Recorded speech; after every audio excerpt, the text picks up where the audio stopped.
Mosou nyikwa Ramogi, ajwang' kamoro amora ma untie, ka antiere dala mar Sarova White Sand and Spa at the Lido restaurant.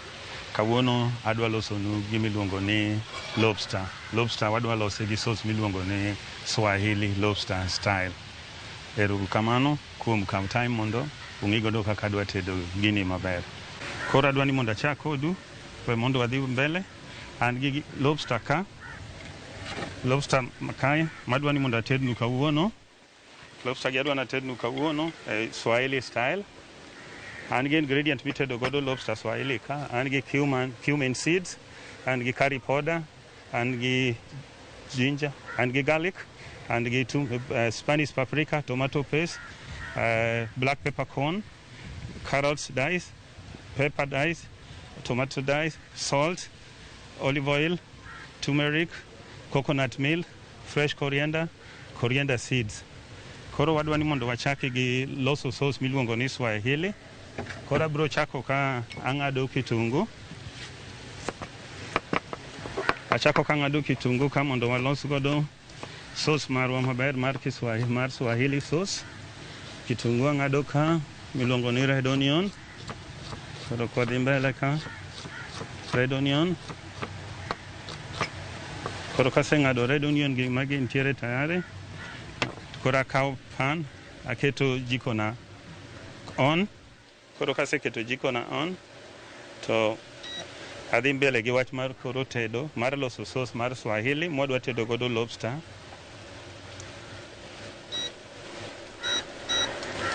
Aya, koro pan aseketo on, wadhi mbele maber. Mane pan mara, makoro adwa tedo godo Swahili lobster. Koro an kai gi mafuta mara. Awe pan ka pan osekawo mach mobedo maliet maber. Arito mondo obed maliet. Kosebedo maliet to koro wachako gi mafuta. Kwasechako gi mafuta to waketo kitungu. Kitungu ma en red onion. Koro ka kitungu red onion osechiek maber mobedo golden brown, alafu waketo garlic. Koro aneno ka pan no osechopo, osebedo maliet. Koro adwa keto mafuta ma en ka mondo achak godo tedo maber kabisa. Koro nyikwa ajwang' Ramogi. Koro mano kitungu aseketo.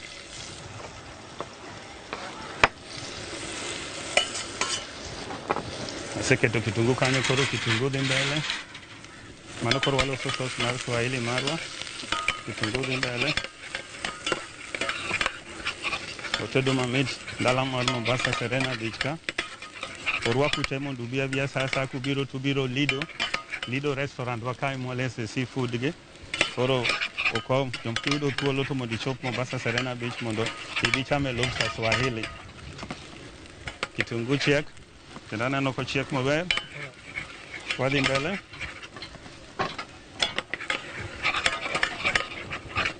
Odhi mbele maber, kitungu dhi mbele maber. Koro kodhi mbele kamano endo. To kosebedo mabrown, kako bedo mabrown no, tamedo kijiko mar achiel mar garlic. Koro kasemedo garlic, taketo garlic mondo odhi mbele. Mondo dhi mbele kako chiek.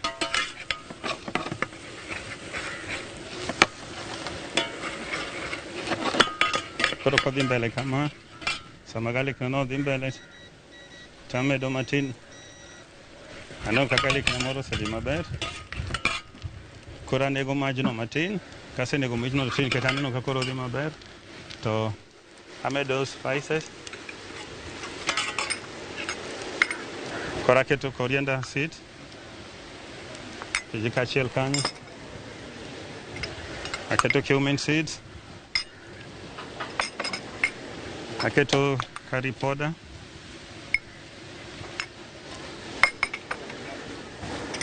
Aketo turmeric. Aketo black pepper matin. Aketo cardamom stick.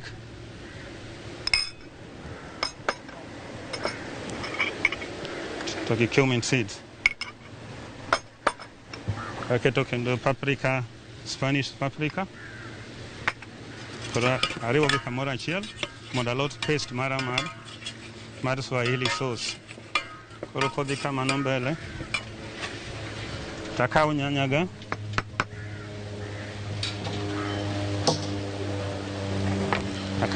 taketo kanyo.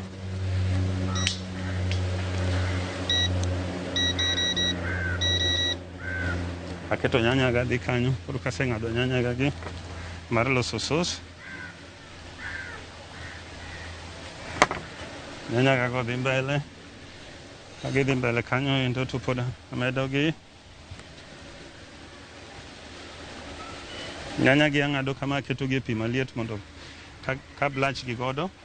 Kase blanch gi godo to koro agolo skin gi to gibet maonge gi skin mondo mi sauce obed mayom mamit.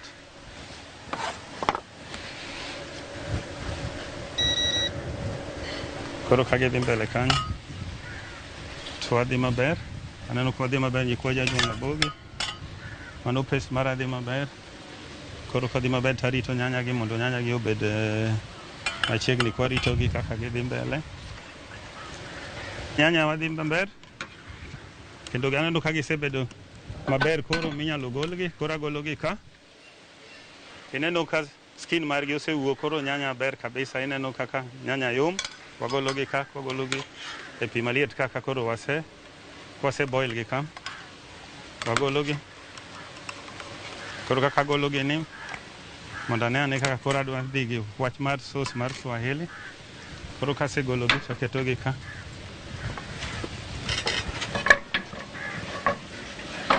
Then koro kwasegologi kama to koro agolo skin margi. Agolo skin margi te mondo mi koro kaloso sauce na to sauce na kik bed gi gik miluongo ni particle gi mag skins gi kabisa.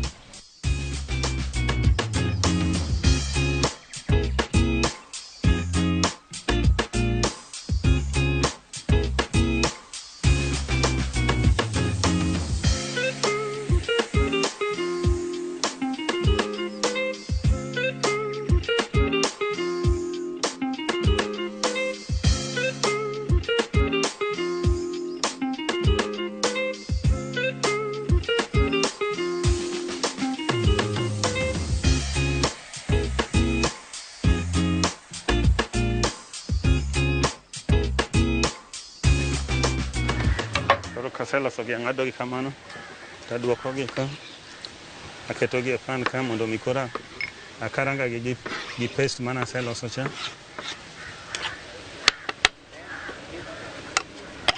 Koro aduokogi kanyo, koro aketo maja cha kendo on mondo mi ati kode alos godo sauce. Koro adito sauce na mondo paste na mana aseloso cha mondo mi akete nyanya mara ni.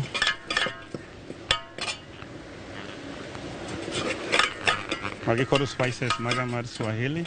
Nitiere cumin ka, nitiere curry powder, nitiere cumin seeds, nitiere coriander, nitiere garlic, nitiere onion. Alafu kaseketo nyanya gi to koro adwa keto tomato paste. Koro akete ka, koro ajwang' ramogi. Neno kochiek ogolo iro maber. Wow. Ogolo harufu maber kabisa, mamit manyangafu. Koro waloso chiemo ni maber kabisa, sauce mar Swahili.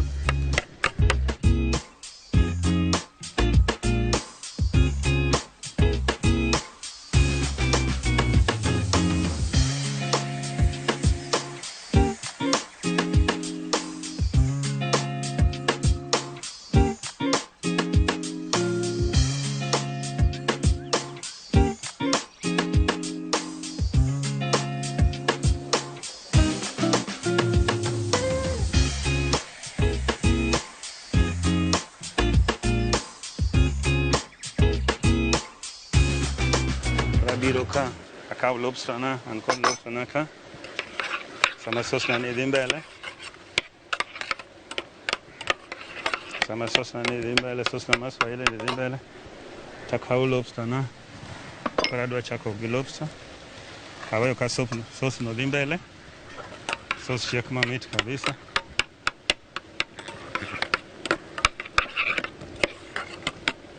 Swahili sauce dhi maber kabisa. kendo chiek kabisa. Yudo kodwal harumbu moro maber manyangafu kama magi mamit chamo kabisa.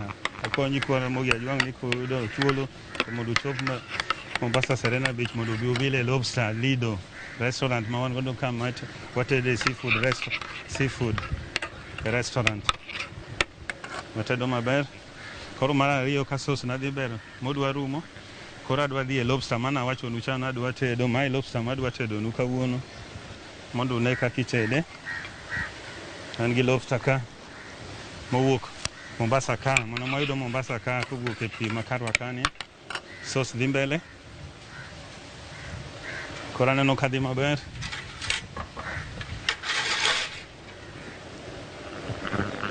Koro adwa loso lobster ni ka koro maber mondo agol lobster ni.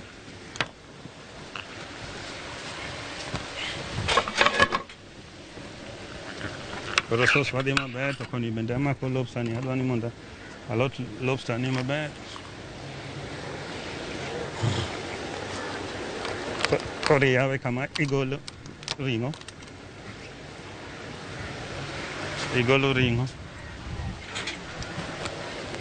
Koro wagolo ring'o, koro kigolo ring'o ting'ade kama.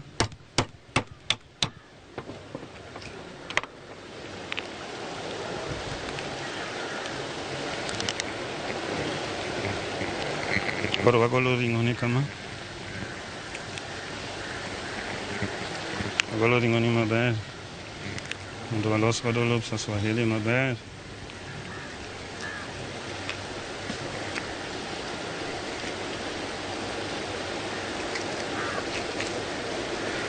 Yes, mane lobster ringwa magolo. Ber koro ma wakete pi kanyo. Weni bende kwasegolo to wakete pi kanyo mondo ochiege, nikech wabiro tiyo kode bang'e kwatedo godo lobster. Mano bende wagolo wakete pi kanyo mondo oboil maber, wabiro tiyo kode.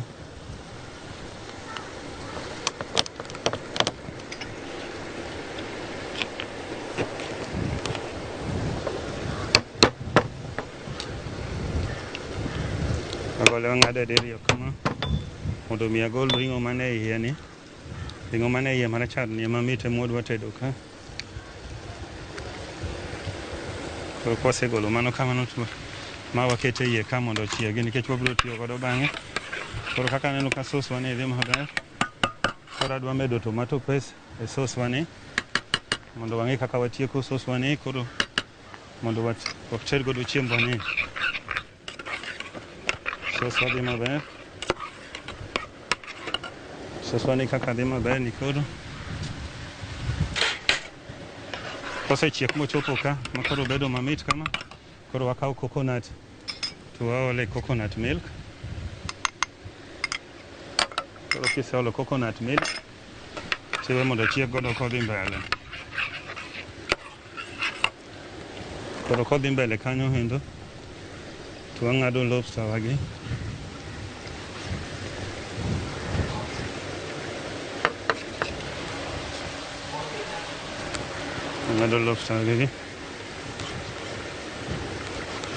Ng'ado lobster gagi matindo tindo.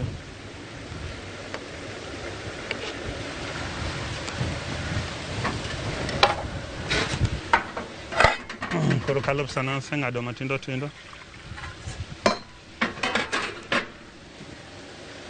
aluokogi.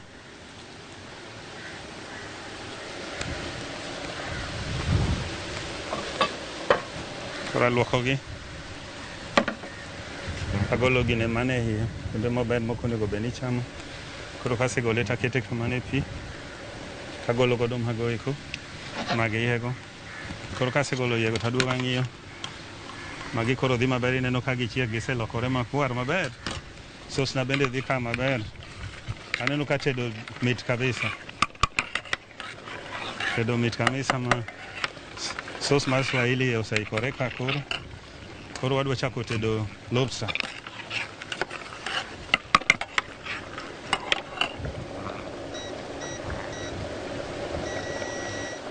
Koro wachako tedo lobster wadhi mbele, wadhi maber nyikwaju,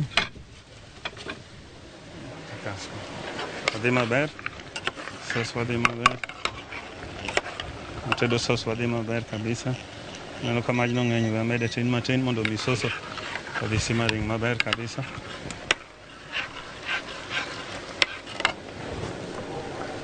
Ma asetieko godo. Neno ka dhi maber, chiembo chiek maber. Koro ler bende nyaka wang'i kama watede kabisa.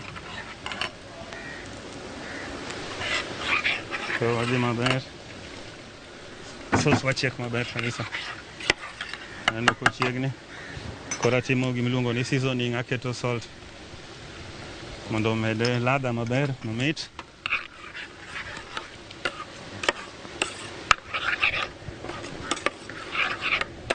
Koro kosemiye ladha mamit kamano, to sauce wachiek. Gigi bende chieka maber. Wiyegi bende chiek maber, ma koro wadwa tiyo godo.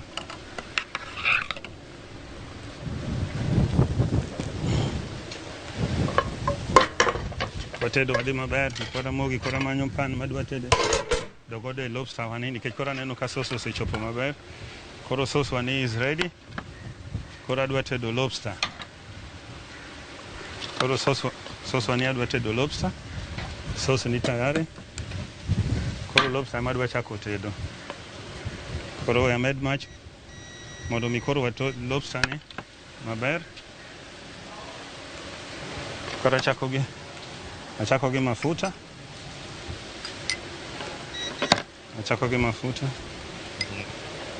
Aketo mafuta. Kaseketo mafuta, tadwe mondo mach moromo. Adhi mbele mondo mach moromo.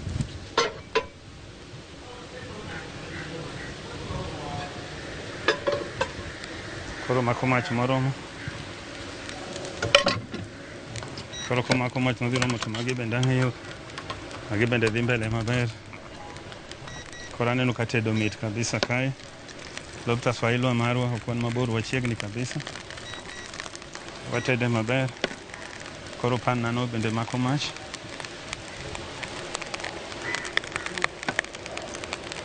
Pan nano mako mach. Wadhi maber, pan nano mako mach, to ka pan nano mako mach.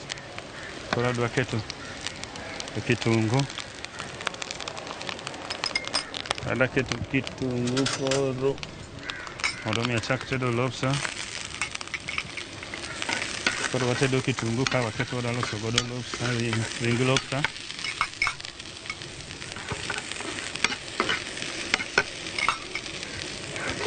Aseketo kitungu.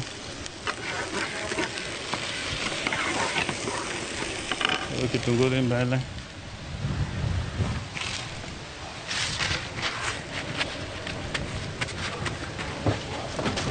Koro kitungu dhi mbele, kitungu chiek maber. Kitungu chiek maber mondo mi koro waket lobster ka.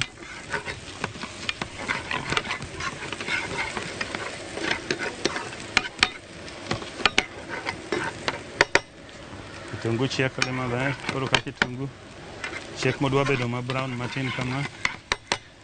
Alafu wamede garlic. Wamedo garlic teaspoon.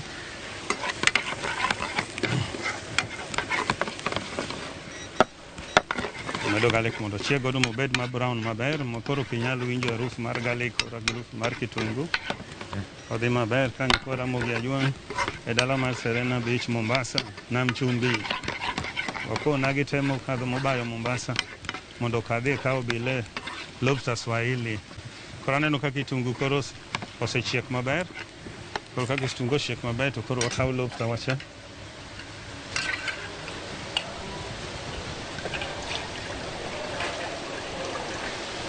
Wakawo lobster cha to waketo. Koro kosekawo lobster wacha to waketo to watede mamit kama.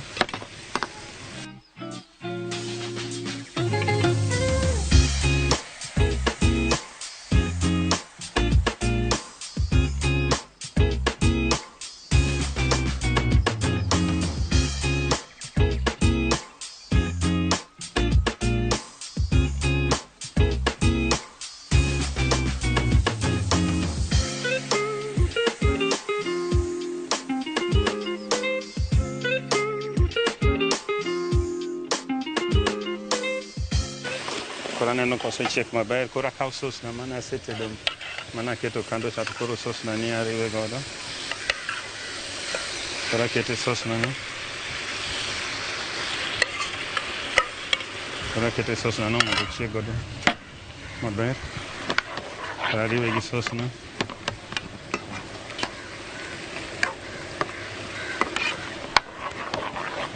Koro ariwe gi sos na no. Sos na kadhi ka mbele kamano. Koro amede coriander.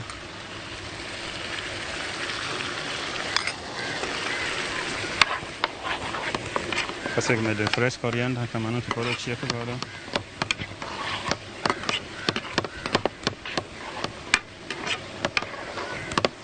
Wadhi maber nyikwa Ramogi. Aneno ka Lobster wani chiegni chiek koro. Ochiek maber. Koro amede coconut matin. Koro kasemede coconut to chiek maber kama.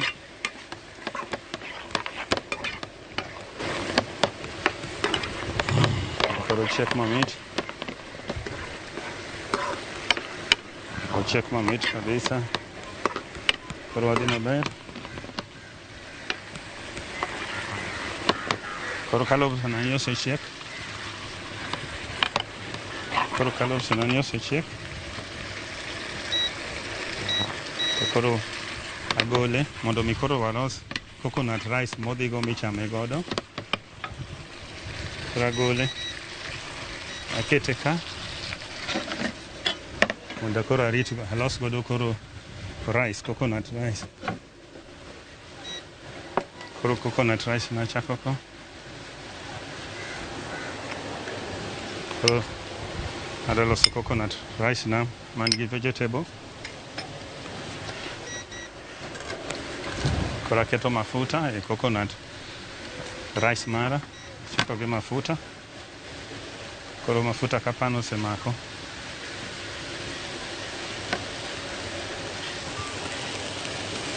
Ta sweat kitungu.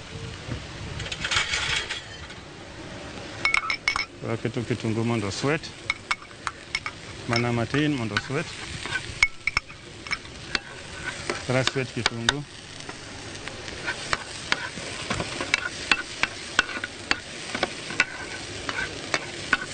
Koro sweat kitungu. Ka sweat kitungu madhi maber kama. Matin kama.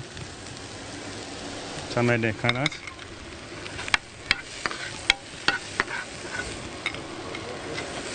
Medo karat mondo kata sote gi karat.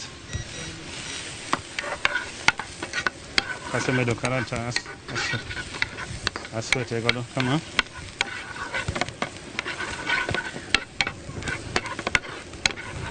Akaw rice na.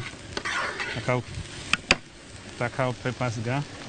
Ma yellow, ma red, to kod ma green. Bende aketo ka koro mondo alos godo rice na.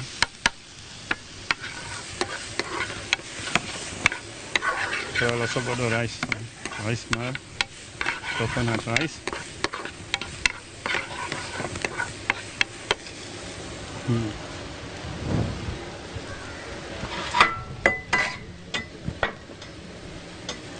Kata akaw coconut rice ni. Aketo rice na ka.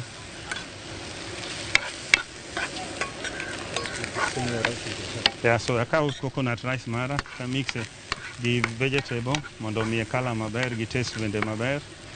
Ma kichamo tiwinjo ka koro olala e dhogi. Ok ichandrigo. Kamae kaka walose. Koro mabe coconut rice marwa. Ne wasetede gi coconut rice wani. Koro wamede coconut matin mondo mede flavor. Coconut rice wani. Koro wasetede. Koro ka vegetable mara osechiek. Takaw rice mana asetedo. Koro akaw ta mix godo gi vegetable ka. Atos kama mondo ariwgi maber. Mondo mi gimak maber. Koro adhi maber.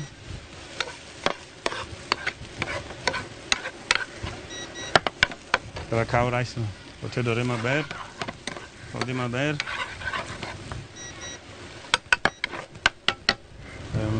Med matin. Med rachnani matin mondo obed mang'eny moromo ji.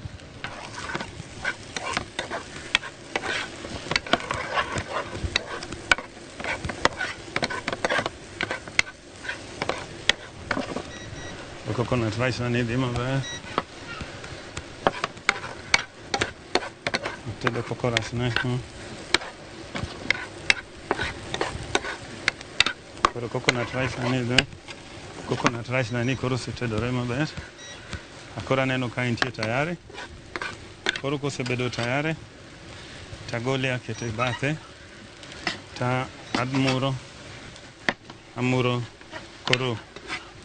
Amuro lobster nani mana asetedo ni mondo mi koro ane kaka adwa save ne wenda mondo ochame. Koro amure, kaka amure no, takao plate na, koro akelo plate na, koro adwa save godo.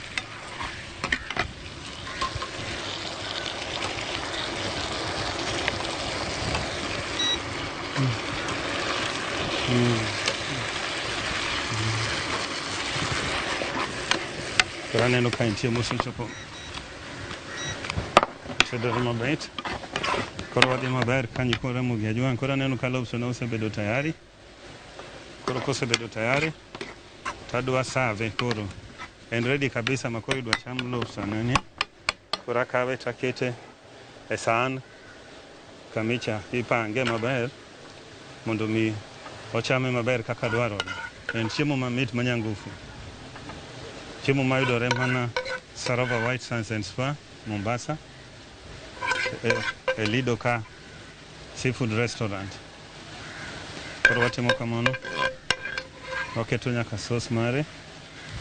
Mano koro atieko kode. Koro aduogo achako akawo rice na mana asetedo cha. Koro rice na ni bende amuro.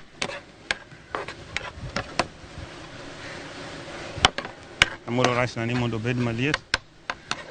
Koro akawe takete bakunda ka mondo asab godo welo maber mondo welo chiem maber.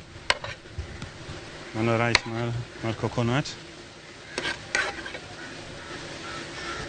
Rice mar coconut. Kasetieko gi rice mar coconut, takete kanyo.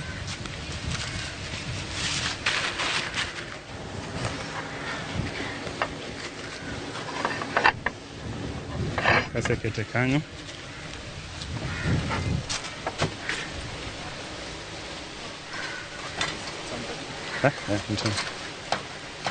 koro kasekawe gi kanyo,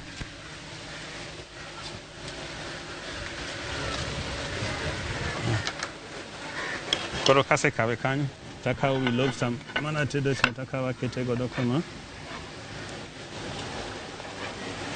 Koro mane kaka lobster na koro adwa save. Then akawo fresh coriander aketo godo garnish ka. Kaseketo kaka garnish fresh coriander na, takawo nyanya moko bende tachako aketo godo e wiye mondo mi owuog maber. Alafu kosewuok kamano, to koro lobster na ntiere ready. What's going on today? Mambo Viki. Mambo poa. Well, fresher. Welcome to my kitchen. Your kitchen? I've got not a kitchen. have a lobster here, Swahili. Kindly like you to taste it and give me the feedback, please. Oh, please. This is the vegetable rice with coconuts. Small. And that's much. And then also the lobster is here, the Swahili. Small. There you go. What do I eat with? Let me give you a spoon. Hear me? Asante sana. Just put it over there, no problem. Poli. No, I think what I would normally do. Yes, please. Is I would do a bit of this. Okay. And a bit of that. And then? See how we go. Poli. Always cleanse the palate. Yep, me. Oh, how is it? Lovely jubbly. Poli. I tell you, you got to teach me how to make that, because that is one of the best things I've ever tasted in Africa, and I've been in Africa a long time. That's amazing, man. Oh, sorry. Welcome. I might have another piece. You want a spoon, please? No, it's okay. Fingers are good. Yes, mate. Oh, nice. Not pot, right? Mm-hmm. Light problem. Yep. Shell. Awesome. That's cardamom seed. Okay. Oh, cardamom seed. Cardamom seed. Oh, it was. True. Yes. Cardamom. Yes. To give it a kick. Yeah. Yep. For band. Wow, that's amazing. So, how many ingredients are in here? All this? All of these ingredients Wow. here for the sauce. Busy. That doesn't take 10 minutes, does it? Yep, mate. That's amazing. Congratulations. Oh, thank you for coming and tasting my food. Pole.